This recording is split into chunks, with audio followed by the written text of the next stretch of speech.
All right, so we're working Koda at the park. These people are leaving, but we just have been working with him out and about. Let's go. So one thing I see with him is in the house, he's pretty confident with the dogs. Once we go outside in, a public place, we're at this park that's in a neighboring neighborhood to us. We like coming here because their park's better than our park in our neighborhood.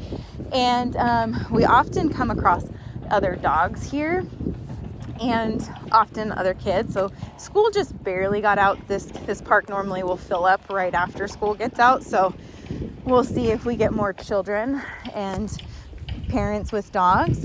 He has a tendency to what we call a nervous woof, where it's not really like a bark and it's not a growl. It's more just like a boo. That's the best way I can describe it. And what that really signals is some insecurity. He's giving us some information that I'm insecure about what's over there. Now, this doesn't surprise me with a dog who's just like, young, getting out for the first time, seeing the world, something new, right? Another dog on the walk. It's newer. He's seen it a time or two, but it's not like he's had a ton of experience with it yet. So what we're working on is we're going to correct the engagement that he has with that other dog. So whether that's like a fixation and he's like hard looking at that dog, like, hey, I'm nervous that you're here. And so I boo at you, I'm going to correct that because I'm going to say, nope, it doesn't matter. Like disengage with that. But then I want to follow up with a yes for when he's paying attention to me. That's very good. And I can do that with two different ways. I can correct with the leash.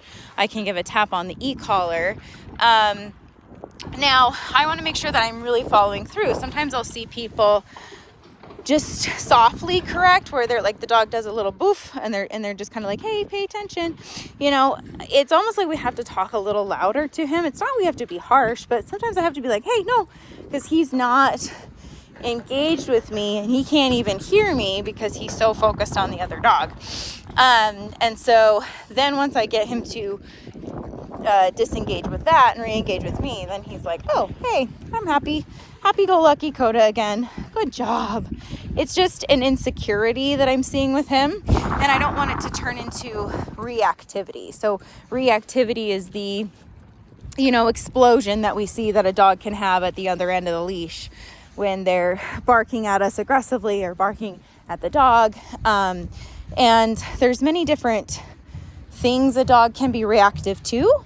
Sometimes it can be kids and excitement, that like what she does do, right? He pulls on the leash, and that's what we're working through is, nope, you have to heel. That's a form of reactivity. I react to the environment based on how I'm feeling, letting the emotions drive. And then same with insecurity. So if he's insecure by whatever it is, that maybe it's a cat, maybe it's a dog, maybe it's, I don't know, the garbage man. So we want to make sure that we're correcting that and saying, nope, you can't react that way. Same like if he was reacting by jumping on a kid, and then follow up with this is what I want you to do instead. So I'm really, really happy with how well he's taking to that. I do want to expose him to a lot more things now that he is healing really well, as you can see, and his sit and his downs look great, and just have a lot more fun with him. He was nervous about jumping up on some of these things, so we've made it into a game. I'll get some video of that, just having fun with him. Making it positive. It's not so scary. Okay. And it's actually allowed him to feel safer about jumping into my car. He was a little bit nervous about that initially. So yeah, really good things. All right, so part of this park session was just having fun with him. What I've noticed when Koda first started getting out is just a little bit of nerves with new things, whether that's like a person wearing a new type of clothing or a dog that's different, or even just getting up in my car. He was a little bit nervous to do so. Or going down the stairs into the garage. I've noticed that the first couple of times he did that, he was like, I don't know if I'm able to go down these stairs. And they were just 3 stairs into the garage. So not anything crazy, but it's actually pretty normal for dogs to go through fear periods, especially when they haven't seen it before and they don't know how to resolve the pressure of something new. And so what I'm doing here is I'm just keeping it fun, lighthearted. but I'm having him work for some of his food. So taking some pressure off of him. There's not a lot of, urgency to sit or down or heel. We're just having fun getting up and down on things, but it actually is allowing him to cope a little bit better with new things because he's looking to me for direction and feeling confident in that ability that I have to take him through the unknown. Good. No. Good. No. No. Good.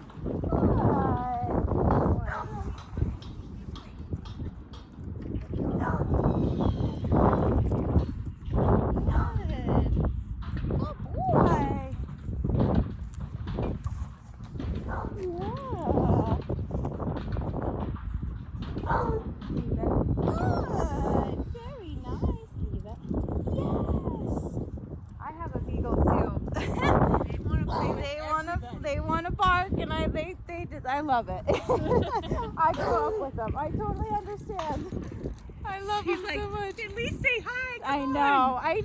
You're the perfect distraction, though. It's so good. We can distract more if you. Yeah. You do your thing. I love it. We'll walk by again. Yeah, that's great. This is what he needs because he kind of.